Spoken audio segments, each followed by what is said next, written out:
ඔන්න ඉතින් අපේ යාළුවෝ හැමෝමව ආදරෙන් සාදරෙන් පිළිගන්නවා අපේ දැනුම් කාමරයට. අපේ යාළුවෝ බලනවා ඇති බට්ටයි මාටියයි එකතු වෙලා මොකද්ද මේ නටන්න යන නාටකම කියලා. ඇත්තටම ඔයාලට පුළුවන් අපේ මේ අලුත් channel එකත් එක්ක එකතු වෙලා ආතල් එකේ hina වෙන ගම ඔයාලගේ දැනුමට යමක් එකතු කරගන්න. ඔව් මාටින්.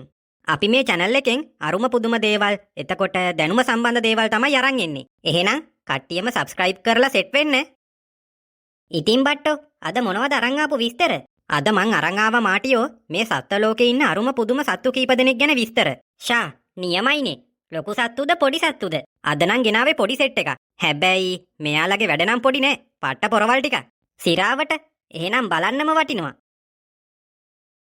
මේ ඉන්නේ අපේ පළවෙනි පොර. සයිස් එකෙන් නම් පොඩි. හැබැයි එක්තරා විදිහක වැඩේ.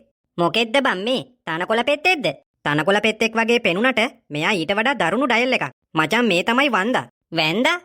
වැන්දා නෙවෙයි බං. වන්දා. මැන්ටිස් කියන්නේත් මෙයාට. මේ මැන්ටිස්ද? ඇයි උඹේ යාළුවෙක්ද? අර කුන්ෆු පැන්ඩා එකේ ඉන්නේ බං. මැන්ටිස්. අන්න හරි. ඒ ඉන්නෙත් මේ පරම්පරාවේ එක්කෙනෙක් තමයි. මෙන්න ඉන්නවා. මේ ඉන්නේ අපේ යාළුවා. ඇයි දැන් මෙයා මෙච්චර විශේෂ? මෙයා ඇවිල්ලා මාටියා කෘමි ලෝකයේ ඉන්න සිත් ගන්නාසුළු දක්ෂ විලෝපිකෙක්. ඒ වුණාට දැක්කහම එහෙම කියන්න බෑනේ. අහිංසක පාටයි. ඔව්. ඒ හින්දා තමයි මෙයාව ග්‍රීක භාෂාවෙන් මුනිවරයා කියලා හඳුන්වන්නේ. මෙයා සාමාන්‍ය විදියට ඉද්දී වැඩි සද්ද බද්ද නෑ දැඟලිලි නෑ. හැබැයි ගොදුරක් සෙට් වුණ ගමන් ගොදුර ෆුල් හොල්මන් කරනවා. සිරාවට? ඔව්. ගොඩක් වෙලාවට කන්නේ ඔය පළඟැටියෝ, මැස්සෝ. හාල් මැස්සෝද? මූ හාල් මැස්සෝ අල්ලන්න මුහුදු යනවා කියලා හිතුවද? මේ නිකම් මැස්සෝ බං. ඔය පියාඹන්නේ. උන්ද? එතකොට තව මකුලුවෝ, මදුරුවෝ ඔය වගේ සත්තු තමයි මෙයා ගොඩක් වෙලාවට කන්නේ. අඩේ මදුරුවෝ කනවද? මෙයින් එකෙක් කාමරෙන් ගෙනත් තියාගත්තා නම් හරි බං. නැත්තම් මදුරුවෝ රැයට ඇවිල්ලා මාව කන්නේ ඩෙවල් දාලා.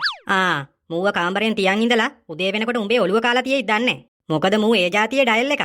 ඔය පොඩි පොඩි සත්තු කෑවට ටිකක් සයිස් එකේ ලොකු වන්දෝ ඉන්නවනේ.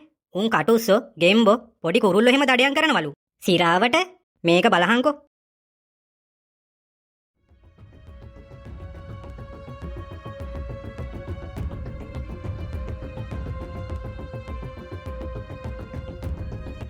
අඩේ මූ මාර ඩයල් එකක්නේ. ගොඩක් වෙලාවට මෙයා ගොදුරක් අල්ලගත්තාම ගොදුරේ ඔළුවේ ඉඳන් තමයි කන්න පටන් ගන්නෙ.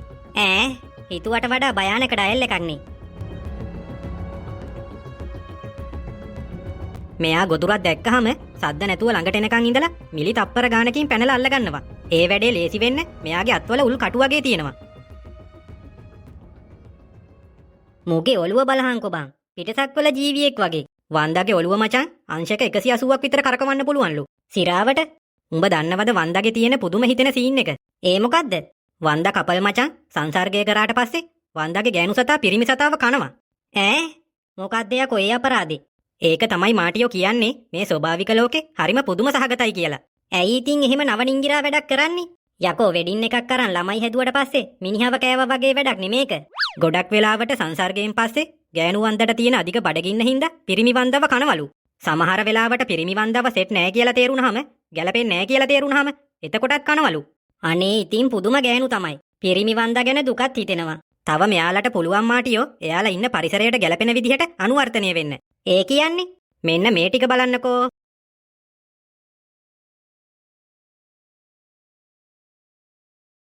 අඩේ හොයාගන්න බැරි තරමට වෙස්මාරු කරනවනේ මූ. සමහර අය කොළ වගේ, මල් වගේත් ඉන්නවා. බලහන්කො හොයාගන්නවත් බෑ. බලන් ගියාම සුපිරි ඩයල් එකක් තමයි මේ වන්දා කියන්නේ. මේ ජොනියා පොඩ්ඩක් වරෙන්කෝ. ඇයි? උඹලා මේ වීඩියෝ එක කරන ගමන් නේද ඉන්නේ? ඔව් අපේ යාළුවෝ බලාගෙන ඉන්නේ. පොඩ්ඩක් මේ ටීවී එක ගාවට ඇවිල්ලා හිටගනින්කෝ. දැන් අත් දෙක උස්සලා පොඩ්ඩක් දෙපැත්තට හරවන්නකෝ. අඩෝ අරු වගේමයි. අයියයි මල්ලී වගේ. මේ මොකෙද්ද මේ? මං කිව්වයි කියලා හිතාගනින්කෝ. මෙතන මොකක් කියන්න බෑ කට්ටිය බලන් ඉන්න හින්දා. ඔන්න වන්දාගේ කතාව ඉවරයි. මේ ඉන්නේ අපේ ඊළඟ යාළුවා. පොල්කුරු මිනිහෙක්. පොල්කුරු මිනිහෙක්? දැන් බලහන්කෝ පොල්කුරු මිනිහෙක්ද කියලා.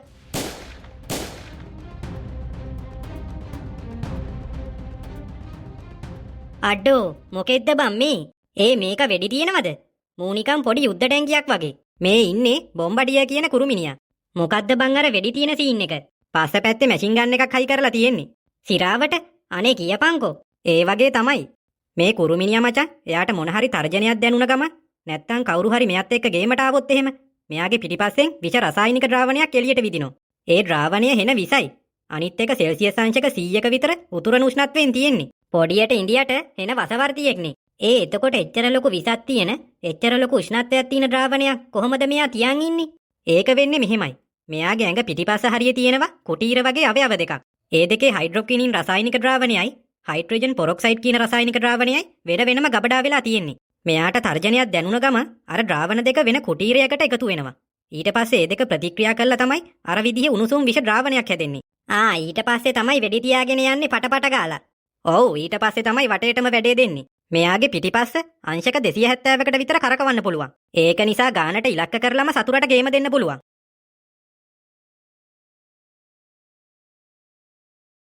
අඩේ මේ කුරුමිනියා ගැන මං අදමයි දැනගත්තේ. ඊළඟට ඉන්නව මාටියෝ තවත් පොඩි යාළුවෙක්. කඩියෙක් වගේ. කඩි හොඳයි කියලා හිතෙයි මෙයා කෑවොත් එහෙම. මට හිතා ගන්න පුළුවන්. තවත් පොඩි වසවර්තියෙක් වගේ. මෙයා තමයි බුලට් කූඹියා. මෙයාට පැය 24 කූඹියා කියලා කියනවා. ඒ මොකෝ එහෙම කියන්නේ?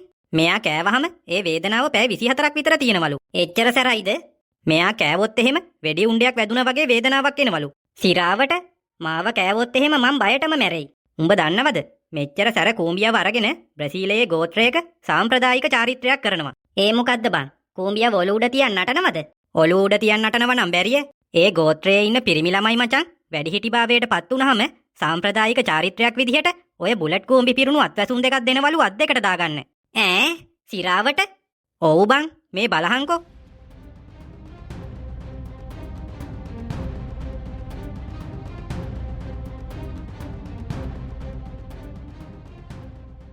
අඩේ හැබැයි තරහකාරයට දෙන්න මරු දඬුවම. මේ බලහන් හිරිකටුත් පිපුණ ඒක බලලා. ඉතින් යාළුවනේ ඔය විස්තර ටික තමයි අද අරගෙන ආවේ. මේ වගේ වීඩියෝස් දිගටම බලන්න කැමති නම් අපේ Knowledge Hub YouTube channel එක සකරබයිට් කරලා සෙට් වෙන්න.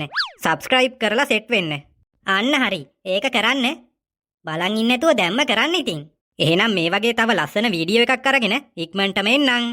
හැමෝටම ජය වේවා. bye bye. මොකක්ද අර වන්දේ පෙන්නලා මං වගේ කිව්වේ?